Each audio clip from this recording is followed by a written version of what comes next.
Voilà, bonjour. Alors d'abord, je vais tout de suite rectifier, c'est pas une recherche, mais c'est vraiment une expérience. Donc moi, je suis enseignant sur le terrain, donc nous formons des futurs enseignants en Belgique. Et donc, petit rappel, en Belgique, nous formons les enseignants dans une école supérieure, une école normale. C'est-à-dire qu'après leurs études secondaires, ils ne vont pas à l'université, ils font une école supérieure. La durée des études est de 3 ans. Et donc, s'ils veulent devenir instituteurs primaires, maternels ou enseignants dans le secondaire, mais inférieur, donc première, deuxième, troisième, secondaire, ils passent par l'école normale. Autrement, ils vont à l'université pour enseigner en 4, 5, 6 secondaires. Donc voilà, donc moi c'est vraiment une expérience de terrain avec une réflexion qui date depuis 10 ans sur la formation des enseignants aux nouvelles technologies que nous avons appelé UPTIS. Alors pourquoi UPTIS? Parce qu'on a mis le UP vraiment en majuscule parce que c'est utilisation pédagogique des nouvelles technologies. Donc là, on insiste fortement sur ce point.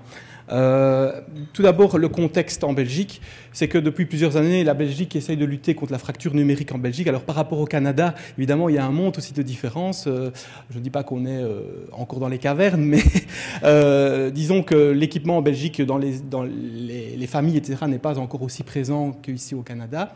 Maintenant, je pense que maintenant, on peut dire que le matériel est présent dans les familles, il ne l'est pas encore dans les écoles, en tout cas pas encore beaucoup. Donc dans un premier temps, on a, je veux dire, la fracture numérique où maintenant de plus en plus de jeunes ont un ordinateur à la naissance, par leurs parents, etc. Mais on parlera plutôt de fracture numérique maintenant par rapport à leurs usages. C'est-à-dire qu'ils ont un ordinateur, mais il faut surtout regarder quel est l'usage de l'ordinateur et de cette fracture numérique. Des étudiants qui vont utiliser plus l'ordinateur pour s'amuser, pour faire une recherche rapide, etc., mais pas vraiment pour travailler. Bon, ça, c'est un peu la lutte actuelle. Alors en Belgique, on est dans le processus de Bologne. Je ne sais pas si vous avez déjà entendu ce processus qui est assez connu. L'idée, c'est qu'un étudiant qui a suivi un cours dans une école puisse passer dans une autre école. Et s'il a réussi ce cours, ben, il est, entre guillemets, accrédité pour changer d'école et être dispensé de ce cours. Ça, c'est dans les faits, et ça se passe comme ça. Le problème, c'est que si ce sont deux enseignants qui ont donné un cours identique, forcément, le contenu n'est pas le même. Il y a l'intitulé, donc on valide le cours, mais le contenu est différent. Donc, c'est-à-dire que quand l'étudiant va changer d'école, il n'aura pas forcément eu les prérequis attendus. Vous voyez un peu, c'est théorique au niveau du titre du cours, mais pas sur la pratique. En Belgique, nous n'avons pas non plus de C2I enseignants, c'est-à-dire un socle pour former les enseignants aux nouvelles technologies.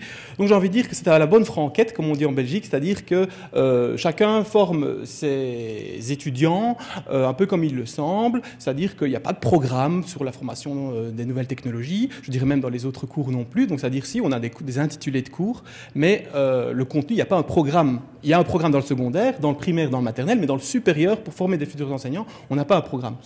C'est quand même très interpellant. Alors nous, en termes de nouvelles technologies, nous avons fait un choix qui va peut-être vous paraître interpellant ou étonnant. C'est-à-dire que chez nous, nous estimons que les nouvelles technologies ne doivent pas être données, comme ça se passe dans la plupart des écoles normales en Belgique, à des informaticiens. Donc le cours qui s'appelle « Apport des médias et des nouvelles technologies à l'enseignement » est un cours qui est généralement confié à des informaticiens ou à des professeurs de bureautique. Donc vous imaginez, on doit former des futurs enseignants à utiliser les nouvelles technologies dans les classes et on donne ce cours à des informaticiens. Donc qu'est-ce qu'ils font dans ces cours? Utilisation d'une suite Office. J'ai déjà vu un cours d'un professeur où c'était juste le câblage, faire la différence entre un USB, un RJ45 et ce genre de choses.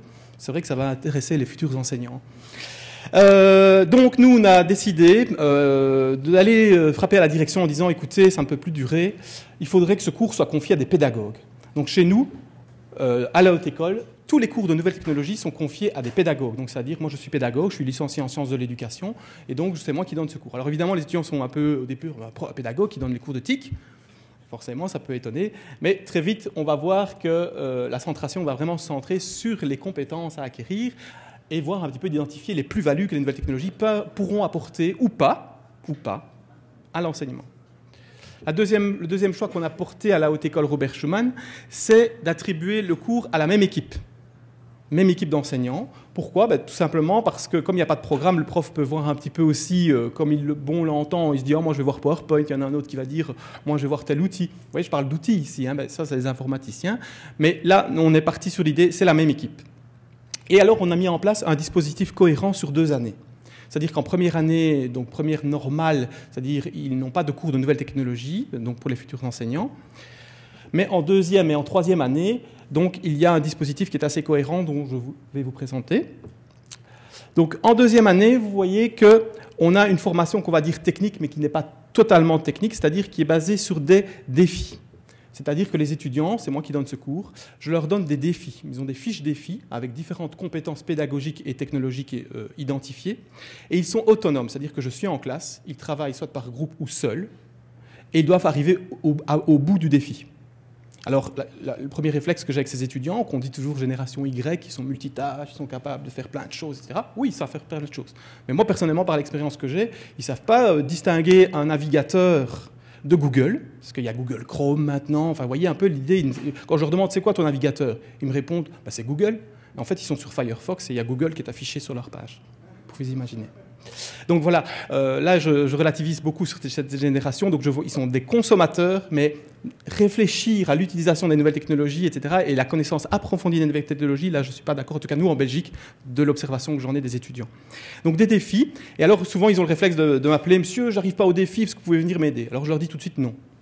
Je leur dis « Qu'est-ce que vous avez mis en place comme démarche pour arriver à résoudre vos défis ?» Première chose, est-ce que tu as consulté l'aide en ligne de ton logiciel ? Non, monsieur. Est-ce que tu as été chercher sur un moteur de recherche une réponse à ta question? Tu as consulté un forum, etc. Non, monsieur. Ah ben alors, cherche d'abord. Quand tu auras fait tout ça, alors je pourrais venir te donner un indice. Voilà un peu comment je travaille. Donc là, c'est un cours qui est en deuxième année, 3 heures semaine, pendant un quadrimestre. Où nous avons innové, c'est en troisième année. Donc cette fois-ci, on a convaincu la direction que donner un cours, si on veut centrer sur la pédagogie et principalement sur la pédagogie du projet, un cours de 3 heures par semaine ne fonctionnera pas. Donc nous avons réussi à demander à la direction d'avoir une semaine complète où les étudiants n'ont que ce cours pendant une semaine. Donc ils n'ont pas d'autres cours et ils sont avec nous pendant une semaine dans un local. Qu'est-ce qu'on va faire dans ce local? Je vais vous le présenter. Donc ils vont être amenés à mettre en place un projet par équipe, d'accord? Ça va se durer pendant une semaine. Et ensuite on va leur demander dans un troisième temps de tester ce projet sur le terrain, donc d'aller dans les classes primaires, maternelles. Donc le projet qu'ils vont mettre en place n'est pas un projet fictif, ça va être avec des vrais élèves. D'accord? Et donc, ils vont essayer d'aller le tester en stage. Et en soutien à tout ça, on a une plateforme d'enseignement à distance qui peut leur permettre d'accéder aux notes, de poser des questions au moment où il n'y a plus de cours. Voilà à quoi ressemble le laboratoire, entre guillemets, on ne peut pas vraiment appeler ça un laboratoire, mais elle en dit long sur justement le type de pédagogie qui est pratiquée. Vous voyez qu'il n'y a aucun rang de bancs, ce sont des tables où il y a une machine ou deux par groupe de 4 ou 5 étudiants. On a d'un côté un tableau blanc interactif et de l'autre côté, on reste toujours avec un tableau classique. D'accord? Alors, concrètement, qu'est-ce qu'ils doivent faire pendant cette semaine? Ils doivent élaborer un projet. Un projet, donc ils vont devoir cibler un public cible. Je vais travailler avec la deuxième classe primaire en maths. Je vais travailler avec les troisièmes secondaires sur les transformations du plan. D'accord? Donc il y a vraiment l'obligation de se centrer sur ça. Voilà à quoi se présente, je veux dire, leur wiki. Donc ils ont un wiki par groupe où ils doivent, voyez, définir un scénario. Ils écrivent leur scénario, ils rédigent leur scénario, les réflexions qu'ils ont et les documents qui sont annexés à ce document-là. Voici un exemple, un peu petit, mais un exemple d'un projet d'étudiants, donc éducation aux médias. Donc on voit qu'ils ont ciblé toute une série de compétences liées à l'éveil scientifique, à l'éducation par la technologie et en français. Donc par exemple, je vous en lis une, décider collectivement ou individuellement de l'intention de la communication en fonction du projet. Donc vraiment, nous, la référence là au programme du secondaire. Alors, lorsqu'ils travaillent en groupe sur ces projets, on leur demande d'être réflexifs. Donc il y a 2 processus de réflexivité qui sont demandés. Le premier, c'est dans le wiki, c'est entre groupes, c'est d'aller lire le projet du groupe, de l'autre groupe ou des autres groupes, et d'interagir dans le wiki en disant « Tiens, je ne comprends pas ton projet, vous pouvez expliquer votre projet ?» Donc ça, d'une part, ce sont entre les pairs, ils vont interagir dans le wiki, même s'ils sont en classe. Hein. On pourrait se dire « Tiens, ils sont en classe. » Donc ils s'envoient, etc. Mais les formateurs aussi. Ça va permettre aux formateurs de relancer en leur disant « Vous êtes sûr que vous êtes en train de bien choisir le bon outil pour faire ce que vous avez envie de faire? Est-ce que vous êtes sûr que vous n'êtes pas en train de tomber dans le piège, on utilise tel outil et vous n'avez pas réfléchi du tout à la pédagogie, aux objectifs ou à la méthodologie que vous allez mettre en place ?» Donc ça permet de relancer en présentiel et à distance. C'est-à-dire que le soir, on peut relancer. Donc nous, on relit les projets après l'évolution du projet à la fin de la journée et on va commenter pour relancer un peu la machine. Vous allez voir pourquoi dans l'évaluation. Le deuxième processus réflexif qu'on leur demande, c'est de remplir de manière tous les jours, en fin de journée ou chez eux, quand ils rentrent, un seul document qui se situe sur une base de données en ligne. Ils doivent répondre à 4 questions. Ce que j'ai appris sur le plan pédagogique, après cette première journée, après la deuxième journée, etc. Ce que j'ai appris dans le domaine des nouvelles technologies. Ce que je peux faire apprendre à des élèves grâce aux nouvelles compétences que j'ai acquises. Et ensuite, les principales questions que je me pose pour le moment par rapport à la formation que je suis en train de suivre. Tous les jours, ils doivent rédiger quelques lignes. Et le lendemain, on prend 1 heure avec les étudiants de revenir sur leurs évaluations et de jouer un peu la critique et de dire tiens, pourquoi tu as l'impression que tu n'as pas appris aujourd'hui et pourquoi. Donc on fait vraiment un débriefing. Au niveau du dispositif, nous remarquons donc dans l'évaluation que le piège dans lequel nos étudiants tombent, et je pense qu'il n'y a pas que nos étudiants, c'est ce que j'appellerais le piège de la technologie. Technologie gadget. J'aime bien cette illustration de Serdu et de Marcel Lebrun qui montre, vous voyez, quelqu'un qui tape sur un tapis, une personne qui n'a pas la technologie et l'autre qui l'utilise mais qui va faire moins bien. D'accord ? Voilà ce que nos étudiants souvent tombent dans le piège en disant on va utiliser ça, ça va être bien. Mais on essaye vraiment par ce wiki réflexif de leur dire mais tiens, pourquoi as-tu utilisé cette technologie ? La nouvelle technologie. On pourrait faire aussi bien avec un tableau noir, on pourrait aussi bien faire avec un panneau papier. Donc on essaie quand même de leur faire réfléchir vraiment à l'utilisation des outils. Alors, on remarque que grâce à des questionnaires d'évaluation, les étudiants vont donner des phrases, donc on voit qu'ils maîtrisent mieux l'enjeu des nouvelles technologies, où ils identifient maintenant qu'il faut identifier les plus-values pédagogiques, qu'on n'utilise pas l'éthique pour les utiliser, mais sur base d'un projet. Alors, on remarque aussi, ça c'est interpellant, regardez par cette phrase, je vous laisse quelques secondes pour la lire.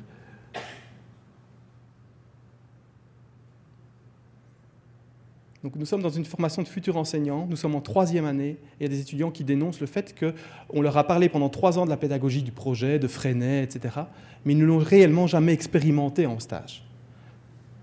D'accord ? C'était vraiment interpellant. Et donc c'est grâce à ce projet qu'ils nous disent que c'est la première fois qu'on nous le fait vivre. Interpellant. Deuxième difficulté, c'est de mettre en pratique donc les projets qu'ils ont mis en place pendant cette semaine sur le terrain. Alors pourquoi ? Parce qu'en Belgique, le manque de matériel dans les classes, ou surtout les connexions web inexistantes, donc si je vous dresse un peu cette situation, c'est qu'en Belgique, souvent c'est la direction qui a le Wi-Fi dans son bureau, et si vraiment il faut amener le Wi-Fi dans la classe, il faut tirer un fil. Donc voilà, vous voyez un peu où on en est. Heureusement, il y a des écoles pilotes, mais je veux dire, la majorité des écoles n'ont pas de connexion web dans les classes.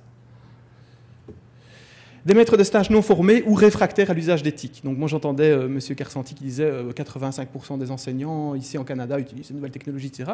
Chez nous, d'une part, ils ne sont pas formés, ou soit ils sont réfractaires. Ça peut être lié aussi. Il y a aussi le gouvernement qui a fait un petit peu aussi comme ici, où j'ai entendu qu'on avait imposé des TBI dans certaines classes, etc. Nous, il y a quelques années d'ici, on a équipé des cybercentres, donc des salles informatiques, et on a obligé les enseignants à aller dans ces salles, mais on ne les a jamais formés. Donc, si bien que quand j'allais sur le terrain, je voyais des ordinateurs qui étaient encore emballés. Parce que, voilà. Donc, il y a ça, et la formation des stages. Heureusement, ça c'est tout récent, c'est de novembre de cette année-ci, ils ont sorti un 3e plan TIC pour l'école, qui s'appelle écolenumérique.be. Et donc, l'idée, c'est, au lieu d'imposer un matériel, c'est de demander aux enseignants, mais de quoi avez-vous besoin ? Et donc, ils ont fait un appel à projet, dans lequel nous, on est rentrés aussi. Notre projet a été sélectionné, celui que je viens de vous présenter, et l'idée, c'est de fournir un budget pour répondre à nos besoins. Et donc maintenant, grâce à ce projet école numérique, nous avons eu un budget, c'est pas énorme, enfin je ne sais pas pour vous si c'est énorme ou pas, on a eu un budget de 35 000 € pour notre école. Et donc qu'est-ce que nous avons fait avec ce budget-là ? On a acheté une trentaine de Mac, 10 iPad 3, et maintenant les projets des étudiants qui sont expérimentés pendant cette semaine de stage, les étudiants vont pouvoir prendre ce matériel et aller dans les classes avec. On a aussi, bien entendu, prévu des bornes Wi-Fi, et donc l'idée aussi d'avoir un système, de leur fournir quand même une connexion Internet. Voilà, je vous remercie pour votre attention.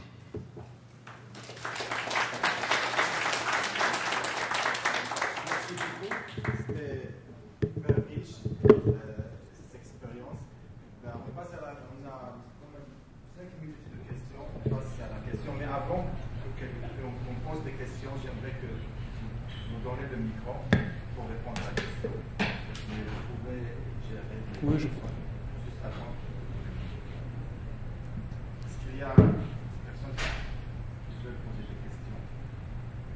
questions? Ou bien quelque chose de complémentarité.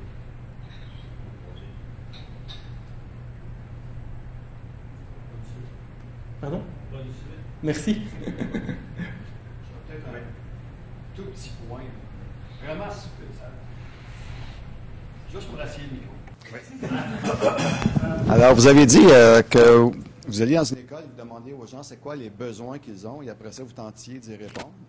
Et lorsqu'on a essayé cette chose-là dans différents établissements, on s'est aperçu que les gens, s'ils ne savent pas ce qu'ils peuvent ou veulent demander, ils demandent des choses sur la réalité présente et passée, mais ils ne sont pas capables de demander des choses sur la vision dans 2 ans, 3 ans, 4 ans ou 5 ans.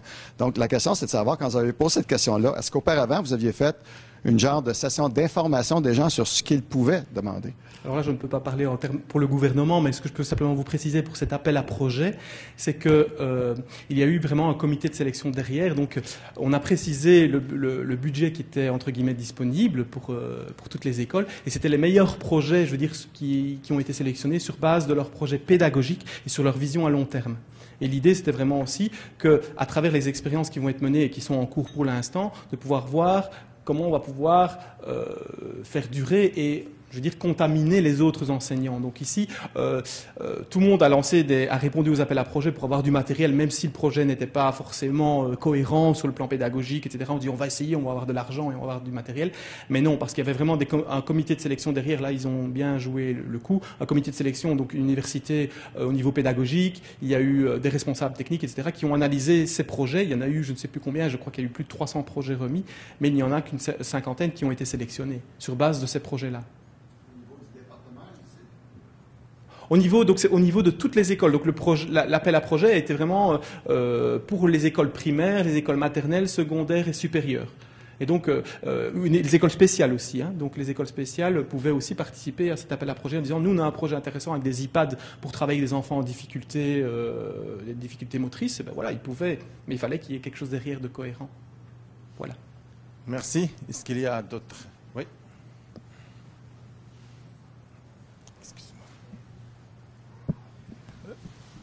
Dans ce projet d'implantation qui semble bien parti, est-ce que la somme d'énergie ou de ressources mises pour le support après l'appropriation de ces technologies-là, est-ce que c'est un volet conséquent ou en parallèle? Comment vous le voyez? Alors, dans notre projet, c'est vrai que je ne l'ai pas précisé, mais les projets qui ont été sélectionnés et qui sont en cours pour le moment bénéficient d'un accompagnement technopédagogique. Donc, c'est-à-dire, moi, pédagogiquement, je vois les étudiants avant de partir sur le terrain, sur leur conception de leurs leçons, au niveau pédagogique, et au niveau technologique. Il y a aussi un autre collègue. On va sur le terrain avec ces étudiants-là pour les aider sur le plan technique, pour ne pas non plus... Vraiment, comme si on est dans une expérimentation, se dire, tiens, est-ce que j'arriverai à brancher les 10 iPads sur telle chose, etc. Donc, il y a vraiment une assistance à la demande. Et donc, ils viennent avant. Nous, on va pendant sur le terrain de temps en temps lors de leurs leçons pour voir un petit peu comment ça se passe, etc. Et là, je peux déjà vous donner un premier retour d'expérience qu'on a pour l'instant, c'est qu'ils ne sont pas demandeurs. Et ça pose problème. C'est-à-dire qu'on leur a dit, nous sommes là, la porte est ouverte, venez, venez, venez. Et pour certains, ça s'est très bien passé, ils étaient autonomes, ils ont fait des projets intéressants, même en maternelle, avec l'utilisation d'iPad en maternelle, etc. Mais on a déjà un premier retour d'expérience où les étudiants ne sont pas venus nous voir, ils étaient assez grands, hein, mais là, on a des retours négatifs en disant ça ne se passait pas bien sur le terrain, parce qu'ils avaient par exemple réservé 10 iPads pour aller sur le terrain, et ils n'en ont utilisé qu'un. Et tous les enfants étaient autour du même iPad. Voilà. Mais là, ils ne sont pas venus nous trouver. Donc là, nous, pour l'année prochaine, on va se dire, on va devoir peut-être obliger un minimum d'accompagnement si on veut que l'expérience ait un impact. Oui, parce que la première cohorte, c'est les passionnés. C'est ça. Mais non, ici, ceux qui se sont inscrits n'étaient pas forcément passionnés. Il y avait derrière, dans le processus aussi de cette semaine de stage, il y a une exigence quand même de l'évaluation qui est qu'au moins un des membres du groupe doit expérimenter le projet en stage. Ah, OK. Voilà. Je pense qu'on arrête là, juste pour terminer. Si on veut résumer, pour moi, c'est que il y a l'éducation des projets, mais surtout, j'ai beaucoup apprécié le fait que, tu l'as bien dit, les enseignants qui veulent intégrer l'éthique, c'est quelle est la valeur ajoutée? Généralement, si tu tu rajoutes pas quelque chose à ces élèves avec les ordi, avec l'éthique, c'est pas la peine. Tu peux utiliser le tableau. C'est toujours cette notion, moi, que j'apprécie beaucoup. C'est toujours qu'est-ce que tu rapportes, parce que c'est pas nécessairement toujours avec, comme on le fait avec l'utilisation d'éthique, qu'on peut améliorer notre pratique professionnelle. J'ai une dernière question, mais si c'est très restreint, j'ai 1 minute.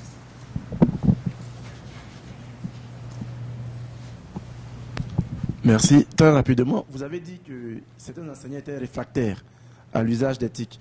Alors, chez nous aussi, en Côte d'Ivoire, certains enseignants sont réfractaires. J'aimerais savoir les raisons pour lesquelles ils sont réfractaires, parce qu'en Belgique, quand même, il y a toute une dynamique en Europe sur l'usage d'éthique. Et pourquoi chez vous, ils sont réfractaires? Merci.